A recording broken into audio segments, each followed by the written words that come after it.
Brown rice లో fibre ఉంటది, white rice లో ఫైబర్ ఉండదు.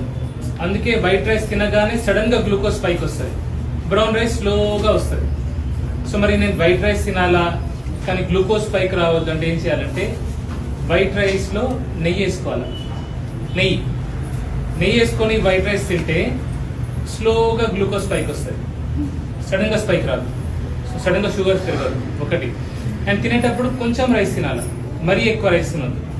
కొద్దిగా వైట్ రైస్ నెయ్యి వేసుకొని ఫైబర్ క్వాంటిటీ కోసం ఏమైనా మీరు వెజిటేబుల్స్ ఏమైనా తింటే మీకు నచ్చే vegetables, okay, different varieties of vegetables వండుకొని తినాలి. అండ్ వెజిటేబుల్స్ కూడా మీకు ఒక విషయం చెప్తా, మీరు రోజు కూరగాయలు వండుకుంటున్నారు, దాన్ని ఒక 10 to 12 minutes వాటర్ ఉంటుందా, వాటర్ లో బేకింగ్ సోడా వేసి సోక్ చేయండి, ఖచ్చితంగా చేయండి. ఎందుకంటే ఆ పెస్టిసైడ్స్ ఏవైతే ఉంటాయో దాని మీద అవి వెళ్ళిపోతాయి.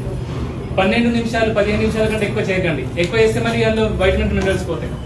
సో ఓన్లీ 10 to 12 minutes కూరగాయలని బేకింగ్ సోడాతో ఉన్న వాటర్ని తీసేయండి, లేదంటే ఆ కెమికల్స్ అని మన లోపలికి వస్తాయి. ఓకే, సో వైట్ రైస్ ని కూడా షుగర్ ని కొంచెం కంట్రోల్ ఉంచుకోవచ్చు. అండ్ బ్రౌన్ రైస్ మనం అనుకునే అంత హెల్దీ కూడా కాకపోవచ్చు. ఇది నా పర్సనల్ చాయిస్. ఓకే, సో ఇక మీరు ఏం నచ్చితే తినొచ్చు, ఓకేనా. కూరగాయలు అయితే ఖచ్చితంగా చేస్తుంది. ఎవరెవరు చేస్తారు ఈ విషయం, ఎవరెవరు చేస్తారు ఈ పని? కూరగాయలు కడుగుతున్నారా?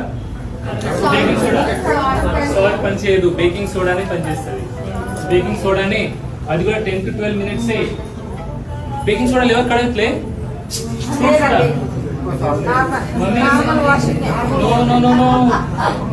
పెస్టిసైడ్స్ ఉంటాయి, కెమికల్స్. 10-12 నిమిషాలు ఎక్కువ కూడా. ఓకే, అండ్ ఇంకోటి తిన్న తర్వాతనే ఒక 10 నిమిషాలు రిలాక్స్ గా నడవండి. షుగర్ పేషెంట్స్ ఎవరైతే ఉంటారో 10 నిమిషాలు 15 నిమిషాలు నడిస్తే ఏమైతే అప్పుడు కూడా గ్లూకోజ్ పైకి రాదు. ఓకే, షుగర్ ఉన్న పేషెంట్స్